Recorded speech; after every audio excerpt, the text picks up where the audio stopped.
Okay, this is a quick video, and I want it to just accompany the very long email catch up. This is maybe the second or third, maybe the fourth time first year MA students have heard this. This is the Google Doc that I've linked in this email that I'm sending. So you all are reaching the end of your first year, going into your second year. And I want to just make sure that you know very clearly what the path is ahead. And I don't want you to be surprised by, for example, September, October, November, December work expectations of you. I don't want you to be suddenly surprised and say, "Oh, I was expected to have a 10 or 15 page literature review or something like that done by the end of summer." I want you to be aware of that. Okay, so all of you should have, of course, locked in your lead advisor and have that clear. You should also, after that, speak with another faculty member as a potential secondary advisor. And if you haven't done that yet, please consider doing so soon. They will only need to read your draft thesis or project or portfolio materials starting around December, unless you have an agreement with them to see it earlier. Okay. All right. So let's scroll down here through a few of the things that I do expect you to do. What I'm going to talk about now mainly applies to thesis writers, also to those who are working on projects. And those who are working on portfolios need to communicate closely with your lead advisors about the work that you're going to be doing. A lot of what I'm going to describe now does apply to the research paper in your portfolio that should be around 35 to 40 pages. So something in between a senior thesis and an MA thesis is going to be the portfolio research project that everybody should be doing. And a lot of the process I'm about to describe, which would go into a project report or a thesis, would also apply to that portfolio paper. Okay, I hope that's clear. All right, so by the end of summer and by the beginning of fall, and on the academic calendar year, that means middle of August, toward the end of August, everybody who is doing a thesis or project should have a proposal. And I've linked here in this document what that proposal looks like, so you can click through and see it right there. So that's basically what it looks like at the end. Now here you've gotten the core elements. And also in this email that I'm sending you right now, you have a sample thesis proposal. It's from Matt Patino, a student who graduated last year. I think he did a really excellent thesis proposal with Professor Mark Robinson. And for that reason, I'm sharing that one with you. Okay, going to go back to our Google Doc here. So what is going to go into that proposal? So let's reverse engineer some kind of statement of a research topic. I recommend that should have lots of question marks in it at this stage in the process. And then this is what you're going to be doing a lot of over the summer: an assessment of the literature of the field. Also can be called a historiography section or a state of the field. This is based on secondary research. What has been done in your topic? What is the conversation? What is the discourse or the conversations that you are joining as an emerging scholar within that subfield? Okay, so your lead advisor should be throwing books and articles at you through the spring, as I'm sure they've done, and then into the summer. And that should be the state of the field or literature of the field or historiography section that you end up with. It's a lot of reviews, article reviews, book reviews, paragraph, 2 paragraphs on important books within your field. That should ultimately add up to, I would say, 10 pages, 10 or 15 pages of historiography. Okay, this is the throat clearing exercise of scholarship. This is you saying, I know my stuff, and I am therefore qualified to join this conversation. So when I say 10 or 15 pages here, that means that's going to be the bulk of your thesis proposal. Okay, methods This can be shorter. What sources are you gonna be doing? In addition to reading these secondary sources and writing your historiography, number two, you're also going to be getting a sense of what the primary sources you're going to be reading are, and that is here. So you're going to say, this is what others have done in the field. This is what I'm going to be doing. What kind of questions are you asking? What kind of sources are you going to be using? How are you going to be using them? Some of you are going to be doing interviews. Some of you are going to be reading newspapers. Some of you are going to be reading speeches, white papers from governments, all kinds of things, treaties, documents, all sorts of things. So the methodology, statement of research, analytical methodology, can just be, it could be a couple paragraphs, maybe a page that says, here's what I'm going to be doing. Okay. All right. A proposed table of contents. Again, this is not set in stone. But this is something that you can continue to tinker with over the fall. This is a way for you to sort of have bins or boxes or buckets into which you throw your ideas. One thing I recommend is having it, I would say, at least 3, 4, 5 main chapters, and maybe you can even sketch out some of the subsections within those chapters. As you do this with your table of contents, don't worry about neatness or tidiness. Don't worry about the way the document looks. It can be shaggy and messy, and I recommend it. And what I do recommend also is that in that TOC, in that table of contents, you also note some of the primary sources and maybe even the secondary materials you're going to be reckoning with in each one of those sections.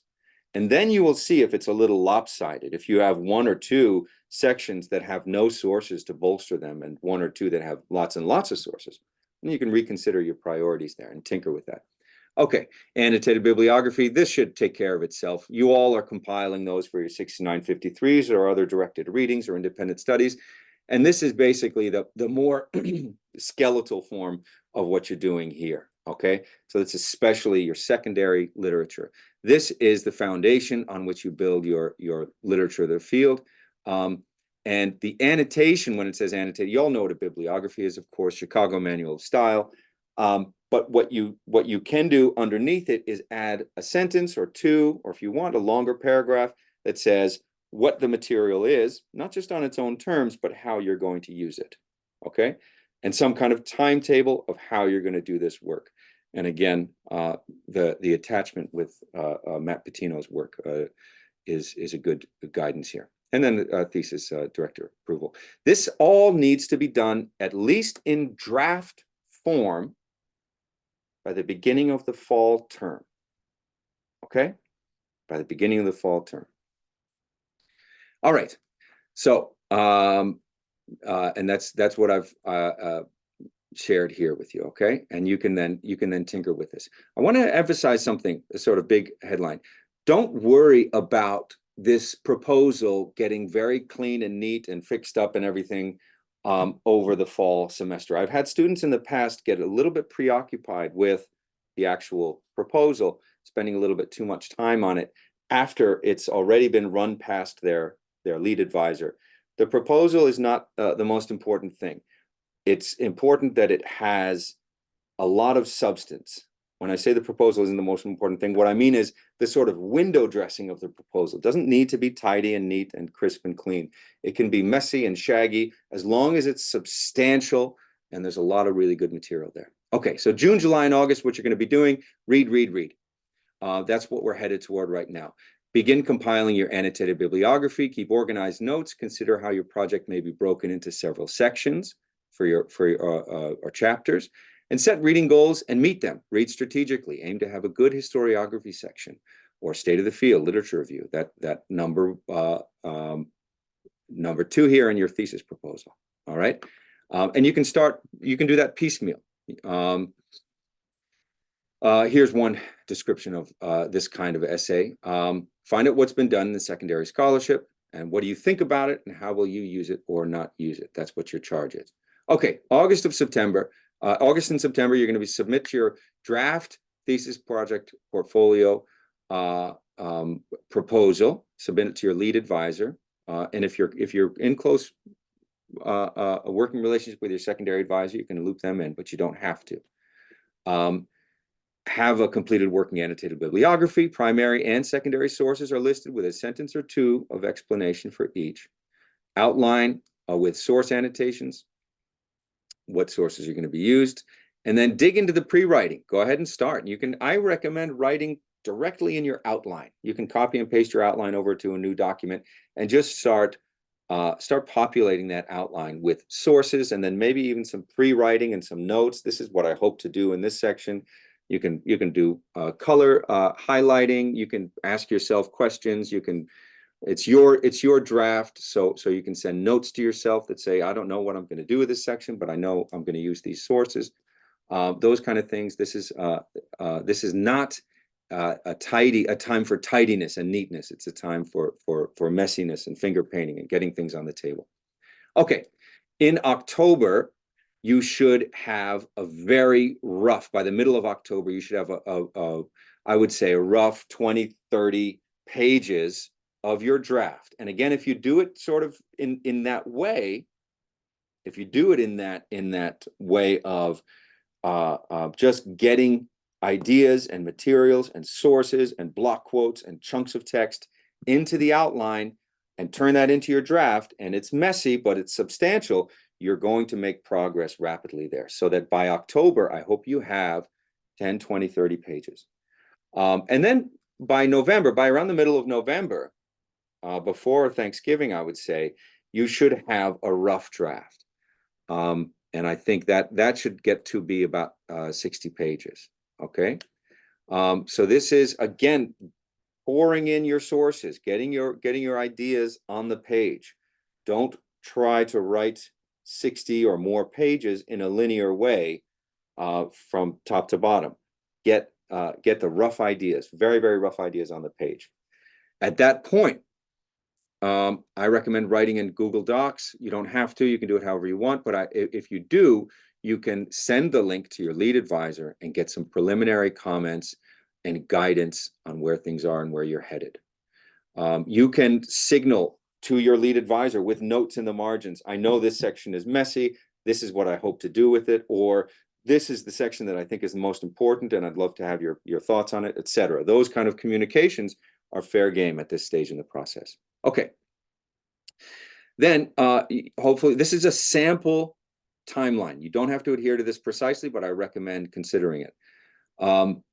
At this point, you can, if you give your lead advisor 2 weeks, you should get some comments back on your draft. You should get some comments that give you some guidance for a round of revisions. I would say complete a full round of revisions by the middle of December. Take the valuable guidance of your lead advisor so that you get to January with a draft that your lead advisor is familiar with. They're familiar with the strengths and the areas for improvement, and you are in close communication with your lead advisor. It's very important that you have this close working relationship, and it's essential that you as an MA student take their guidance into consideration and incorporate it in your draft. Okay. January, February, you should have received a second full round of comments from your lead advisor. And this is the time when your secondary advisor will also get eyes on your draft, and you can share it with them as well. Now, looking to February, March of the following year, this is your chance to really start cleaning up the draft.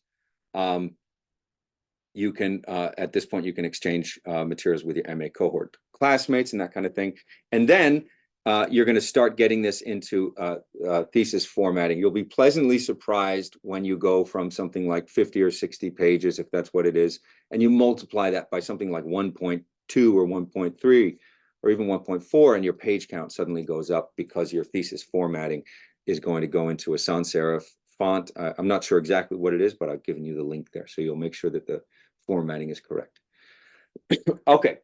By the middle of March, you should be thinking about your defense. We'll talk more about that. Don't panic. That is, your lead advisor will not let you go to the defense, which is you sitting with your lead and secondary advisors and having a conversation about the piece, presenting its strengths, and probably getting some pointed questions and guidance on things that you can improve going forward. But you won't get to that point if the piece is in trouble. Your lead advisor, your secondary advisor won't let this get to a defense if things are in rough shape. So if you get there, that's good news. And you'll schedule that in early to mid-March, moving toward late March for the defense. And then April is your final revision. So this is not going until May or June. In early April, you're doing your final revisions. You're working with OGS. You go and talk to, for now, it's Shelby Reeder over in the OGS office. And then by early May, you're going to be finalizing all of your classes. And that's going to head you toward graduation. Okay.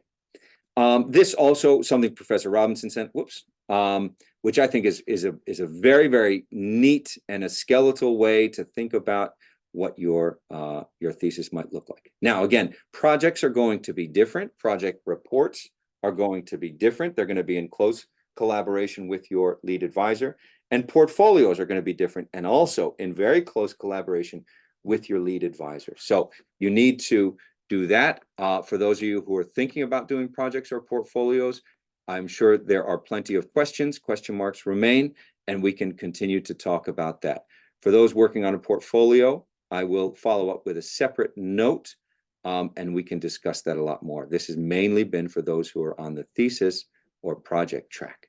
Okay, I hope that's been helpful. For some of you who may want to conceptualize this in a video form, if that's easier, if you just want to get it in your ear and listen to it. And of course, you know how to reach me and where to reach me by email, office hours, etc. Okay, thanks.